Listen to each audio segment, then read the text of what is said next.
প্রধানমন্ত্রী হিসেবে ক্ষমতার প্রভাব খাটিয়ে রাজুক থেকে প্লট নেয় শেখ হাসিনা সহ 18 জনের বিরুদ্ধে গ্রেপ্তারি পরোয়ানা জারি করা হয়েছে। দুদকের আবেদনে এই পরোয়ানা জারি করে ঢাকা মহানগর দায়রা জজ আদালত। দুর্নীতি দমন কমিশনের মামলায় প্রথমবারের মতো এই পরোয়ানা জারি হলো।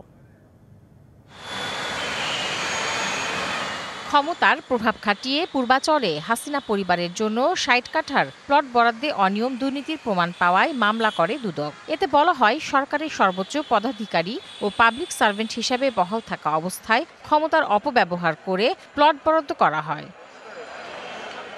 বৃহস্পতিবার ঢাকার মহানগর সিনিয়র স্পেশাল জজ জাকির হোসেন গালিবের আদালত দুদকের দেয়া অভিযোগপত্র গ্রহণ করে। এরপর পলাতক থাকা শেখ হাসিনা সহ 18 জন আসামির বিরুদ্ধে গ্রেপ্তারি পরোয়ানা জারি করা হয়।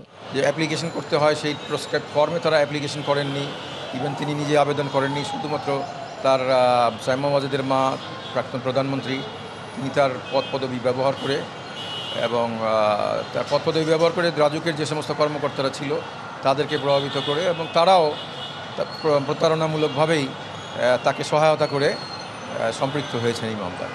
মাঠের অলরাউন্ডার আমি, আর ঘরের allrounder Tylox. Tylox toilet cleaner, clean মানেই টাইলক্স। মামলাটি তদন্ত করে গত 10ই মার্চ শেখ হাসিনা, সাইমা ওয়াজেদ পুতুল সহ 18 জনের বিরুদ্ধে আদালতে অভিযোগপত্র দাখিল করে দুদক। অন্তর্বর্তীকালীন সরকারের সময় গঠিত কমিশনের পক্ষ থেকে শেখ হাসিনা ও তার পরিবারের সদস্যদের বিরুদ্ধে এটি প্রথম মামলা।